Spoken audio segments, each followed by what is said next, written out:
नमस्कार। आज हम प्राचीन भारत के साहित्य के उन महारथियों के बारे में जानेंगे जहां से प्रतियोगी परीक्षाओं में अक्सर सवाल पूछे जाते हैं। तो ये एक तरह से आप सबके लिए एक बहुत काम की स्टडी गाइड होने वाली है। एक सवाल से शुरू करते हैं। इतिहास के पिता कहे जाने वाले किसी व्यक्ति का भारत के सबसे बड़े नाटककारों और गणितज्ञों से क्या लेना देना हो सकता है? सुनने में थोड़ा अजीब लगता है ना, पर चलिए इसी गुत्थी को सुलझाते हैं और देखते हैं कि ये सब कैसे एक दूसरे से जुड़े हुए हैं। तो शुरुआत करते हैं उन लोगों से जिन्होंने इतिहास को लिखा, जिन्होंने हमें अतीत में झांकने के लिए एक खिड़की दी। ये हैं हमारे पहले इतिहासकार। अच्छा, तो इस टेबल को देखिए। सबसे पहले हैं हेरोडोटस, जिन्हें फादर ऑफ हिस्ट्री भी कहते हैं।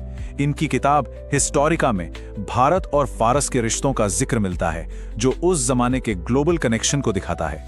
फिर आते हैं विशाखादत्त, जिनका मुद्रा राक्षस सिर्फ एक नाटक नहीं है, बल्कि मौर्य काल का पूरा इतिहास खोलकर रख देता है। चंद्रगुप्त मौर्य कैसे राजा बने, चाणक्य की कूटनीति क्या थी, सब कुछ इसमें है। और हाँ, कल्हण की राजतरंगिणी, ये तो कश्मीर के इतिहास पर सबसे भरोसेमंद किताब मानी जाती है। और सबसे मजेदार बात जानते हैं क्या है? राजतरंगिणी बस कल्हड़ पर आके खत्म नहीं हुई। ये एक तरह से लिविंग डॉक्यूमेंट था। उनके बाद जोनराज और श्रीवर जैसे विद्वानों ने इस काम को आगे बढ़ाया। इससे पता चलता है कि कश्मीर में इतिहास लिखने की परंपरा कितनी मजबूत थी। चलिए, इतिहास से अब आगे बढ़ते हैं विज्ञान और गणित की दुनिया में। अब हम बात करेंगे उन जीनियस लोगों की, जिन्होंने सिर्फ घटनाओं को नहीं बल्कि पूरे ब्रह्मांड के रहस्यों को समझने की कोशिश की। अब जरा इन नामों पर नजर डालिए। ये वो लोग हैं जिन्होंने दुनिया को बदल दिया। सोचिए जरा, आर्यभट्ट ने सदियों पहले ही कह दिया था कि पृथ्वी सूर्य के चक्कर लगाती है, न कि सूरज पृथ्वी के। वराहमिहिर ने खगोल विज्ञान को एक सिस्टम दिया, और भास्कर द्वितीय का बीज गणित यानी अलजेब्रा में जो काम है वो तो आज भी कमाल का है। सच कहें तो ब्रह्मांड को समझने की हमारी जो आज की समझ है, उसकी नींव इन्हीं लोगों ने रखी थी। और आर्यभट्ट का सबसे बड़ा, सबसे क्रांतिकारी योगदान क्या था?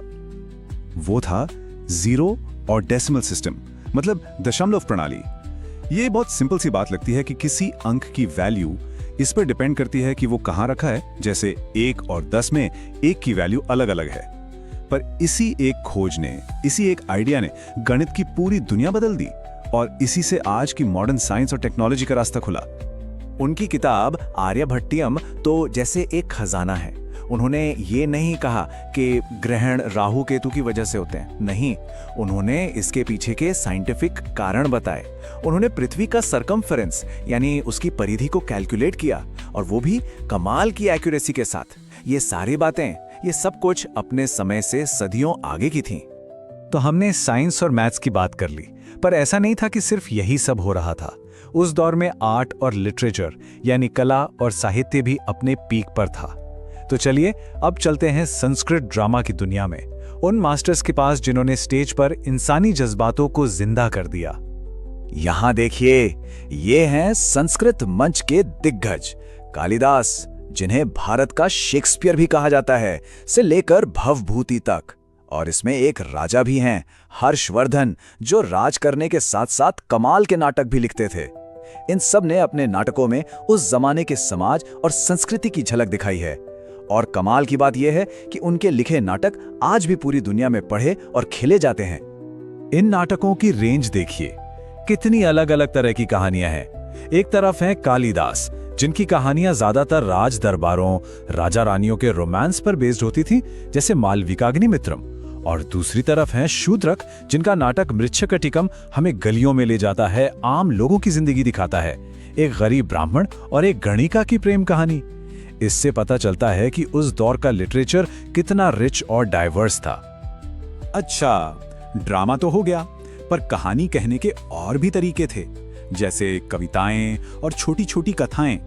तो अब हम बात करेंगे उन कहानियों की जिन्होंने पीढ़ियों को जिंदगी के सबक सिखाए हैं। और जब ऐसी कहानियों की बात होती है तो एक नाम सबसे पहले दिमाग में आता है, विष्णु शर्मा। विष्णु शर्मा ने लिखा पंचतंत्र। अब ये सिर्फ जानवरों की कहानियां नहीं हैं, जैसा कि ज्यादातर लोग सोचते हैं। ये असल में नीति शास्त्र हैं, यानी जिंदगी जीने की कला, राजनीति और सही गलत का ज्ञान। और ये सब सिखाया गया है बहुत ही आसान कहानियों के जरिए, जैसे शेर और चूहे वाली कहानी। वो क्या सिखाती है? यही कि कोई भी इतना छोटा नहीं होता कि किसी के काम ना आ सके। ये कहानियां असल में राजकुमारों को राजकाज सिखाने के लिए लिखी गई थीं। और जानते हैं ये किताब कितनी पॉपुलर हुई? पंचतंत्र का दुनिया की 50, जी हां 50 से भी ज्यादा भाषाओं में ट्रांसलेशन हुआ है। ये भारत की सबसे ज्यादा ट्रांसलेट की गई किताबों में से एक है। और भी कई बड़े नाम हैं, जैसे अश्वघोष जो कनिष्क के दरबारी कवि थे और उन्होंने बुद्ध चरितम लिखा। फिर हैं जयदेव जिनका गीत गोविंद कृष्ण और राधा के प्रेम का बहुत ही सुंदर वर्णन करता है। और बाणभट्ट को तो हम भूल ही नहीं सकते। हर्षचरित और कादंबरी में उनकी भाषा और स्टाइल एकदम अलग है। हर लेखक का अपना एक यूनिक फ्लेवर था। चलिए अब आते हैं सबसे जरूरी हिस्से पर, एग्जाम के लिए क्विक रिवीजन। ये वो फैक्ट्स हैं जिन्हें आपको बिल्कुल भी नहीं भूलना है, तो ध्यान से सुनिएगा। ये टेबल बहुत जरूरी है, स्क्रीनशॉट ले लीजिए या नोट कर लीजिए। मैच द फॉलोइंग वाले सवाल यहीं से बनते हैं। पाणिनि की अष्टाध्यायी से लेकर चरक की चरक संहिता तक, कौन लेखक, कौन सी किताब, ये आपको रटा होना चाहिए। अब कुछ और इंपॉर्टेंट फैक्ट्स जो अक्सर एग्जाम में पूछे जाते हैं, जैसे मिलिंद पन्ह एक पाली टेक्स्ट है। कालिदास किसके दरबारी कवि थे? चंद्रगुप्त द्वितीय के। और अश्वघोष वो कुषाण राजा कनिष्क के। पंचतंत्र का फारसी अनुवाद अनवर सुहेली के नाम से हुआ था।